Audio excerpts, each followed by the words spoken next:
Hello, everyone. First of all, thank you for taking the time to come listen today. My name is Rahul Shah, and today we'll be talking about CCIP and the future of cross-chain innovation. Over the last few years, we have seen an exponential rise in the number of blockchains, both public blockchains as well as private blockchains. However, as the ecosystem has continued to grow, it's also started to fracture. Token liquidity is fragmented, and more Web3 use cases can become disconnected. And this really sets the foundation for what we're trying to solve with CCIP. The goal with CCIP is to become a secure and reliable standard to connect the ecosystem. We want tokens to flow seamlessly across blockchains, and we want data and messaging to connect the ecosystem. We want to do this across public blockchains, but we also want to connect private blockchains. We think that Web3 can benefit tremendously from the token liquidity and tokenized real-world assets of capital markets. And we think that capital markets can benefit greatly from connecting to public blockchains as well as other private blockchains. We want to do all this with a couple of core capabilities. The first of them is simplified token transfers. This allows you as a token issuer to take a token and enable cross-chain functionality on it very seamlessly. It also allows application developers to leverage tokens that are already integrated into the CCIP ecosystem and move them cross-chain. We also enable arbitrary data messaging. Arbitrary data messaging is the ability to send data and instructions across different blockchains. And often, both simplified token transfers and arbitrary data messaging can be used together to atomically send tokens across blockchains and pass along instructions for what to do with them. Both token transfers and data messaging leverage something called smart execution. Now, smart execution is a gas-locked fee payment mechanism. What that means is that you as a developer only have to worry about payment on the source chain. CCIP will help take care of reliable transaction execution on the destination chain. Now, when building CCIP, security and reliability were always our top priority. And to this effect, we built several layers of defense and depth into the CCIP design. First of all, we have two OCR DONs, one for committing and one for executing. We also have a completely separate risk management network. The risk management network's only purpose is to monitor CCIP and pause it in the case of any anomalous activity. If you're curious to learn more about CCIP's defense and depth mechanisms, I'd recommend attending a talk that's entirely focused on this. It's in a few hours, and it's hosted by Lorenz, our head of research. So we launched CCIP earlier this year in the summer, and this was after extensive testing on testnet and several audits. And I'm really excited to say that since our early access mainnet launch, we've had a lot of really great adoption. Over the past few months, we've seen over 80 protocols already start to integrate CCIP across seven different mainnet environments. So we've been really excited about the adoption and working with so many amazing projects out there. Today, I want to talk about the design space that this has opened up. And I want to do this by really focusing in on a couple of projects that I think are really exciting use cases for CCIP. The first example is Raft Finance. And Raft enables seamless and secure cross-chain token transfers leveraging CCIP. Raft is the creator of the R stablecoin, and R is a stablecoin that aims to be the stablecoin of choice in a decentralized ecosystem. One of the key characteristics of R is that it is backed by liquid staking tokens. Now, Raft chose CCIP token transfers to be able to move R tokens cross-chain. But in addition to token transfers, Raft has also integrated arbitrary data messaging to pass instructions along with those tokens. For an end user, what this effectively means is that you can move R tokens across chains and also seamlessly deposit them into an R savings rate to earn 8% APR across different blockchains. A second example, which you might have heard about in the product keynote already, is the example of ANZ enabling cross-currency, cross-chain settlements of real-world assets using CCIP and stablecoins. So the Australia and New Zealand Banking Group is one of the largest financial institutions in the world with over $1 trillion in assets under management. ANZ has now successfully demonstrated through a proof of concept that ANZ customers can use CCIP to securely move ANZ-issued stablecoins across chains to purchase nature-based assets. To learn more about this use case, I'd recommend reading the white paper that we've written in collaboration with ANZ that really goes into detail on this proof of concept. For the final announcement, this is a really exciting bit of news that we're actually talking about just right now, is the fact that WeMade has chosen CCIP as the exclusive interoperability engine.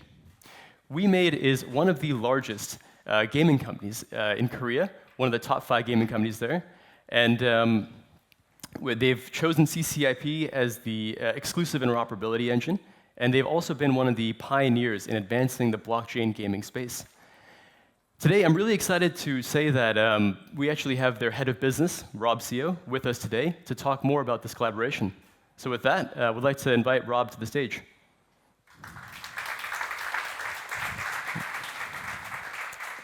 Thank you, Rahul. It's great to be here. 14-hour flight.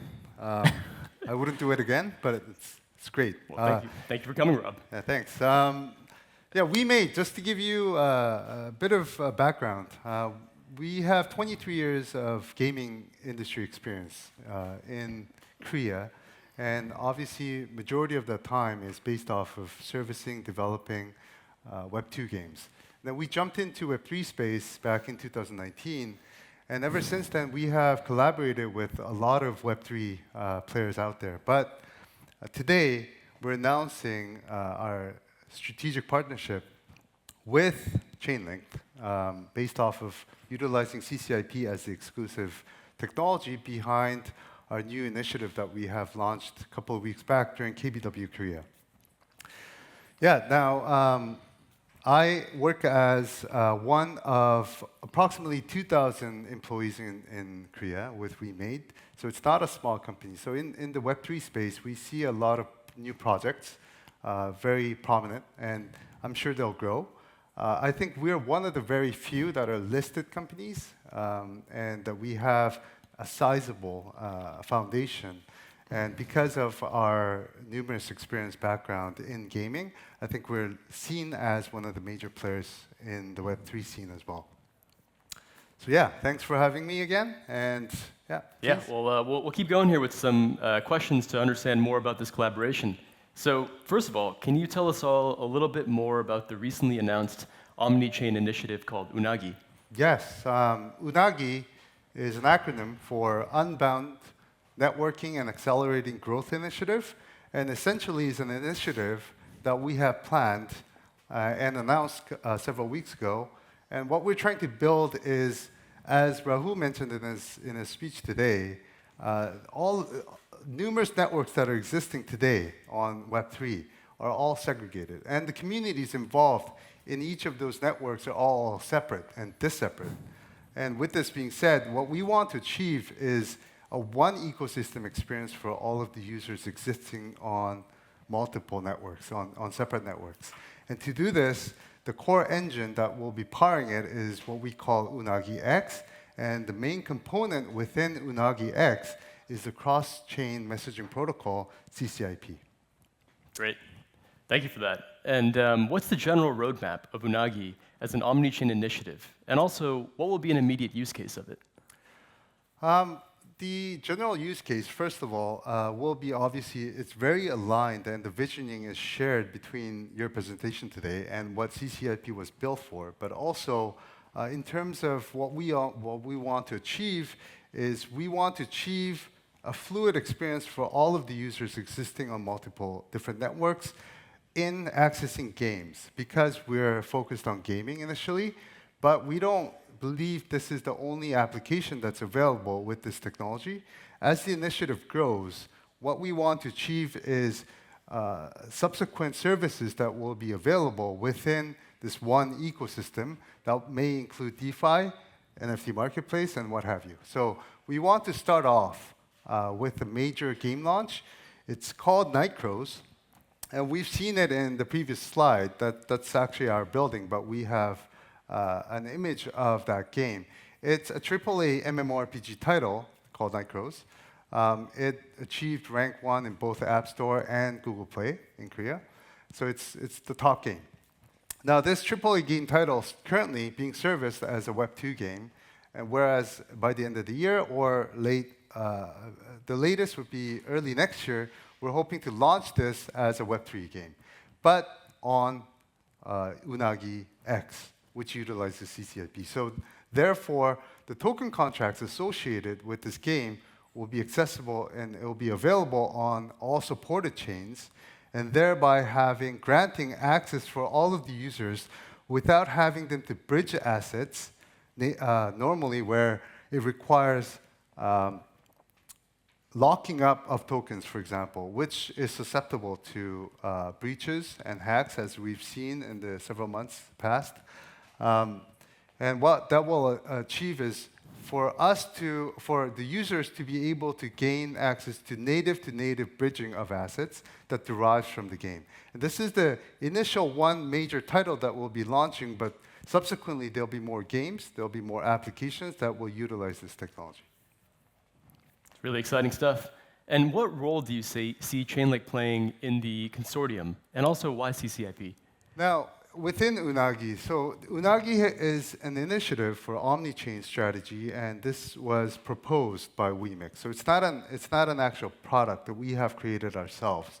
So this initiative is powered by different technologies and will be powered by more technologies in the future. However, for the time being, the initial partnership, the strategic partnership between WeMade and Chainlink is called Court. And this Court group is an exclusive group where we'll come together and continue to develop the idea to further the interoperability between chains. Now, Chainlink, as a security and infrastructure provider, we think they provide a mass amount of value in making this a reality. Whereas we're also speaking together with other potential partners, which we may reveal in the future, that may have expertise in different fields, such as regulatory standards, monitoring of assets and transactions on-chain, and working with governments, for example, so that the assets that are deployed on multiple chains, cross-chains, will not flow into jurisdictions that they are not supposed to. So security, usability, and access and interoperability is what we're working for. Awesome. Well, thanks again. Thank you for coming all the way for SmartCon, and really excited for this partnership. Thank you.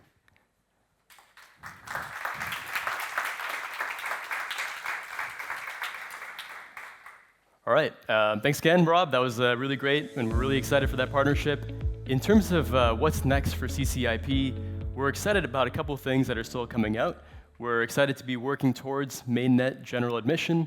We're going to be working on adding more supported chains, as well as more supported tokens. We're also going to be working on doing additional proof of concepts with capital markets. And finally, we're hoping to continue to make improvements to our features that'll improve the developer experience. So we've got a lot coming down the pipe. We're really excited for what's next. And to follow along, I'd really recommend checking out the new CCIP Developer Hub that just recently launched. It's got a lot of really great resources, and I think it's a great place to start to take a deep dive into CCIP. So once again, thank you so much for coming and listening. I hope you have a great rest of SmartCon.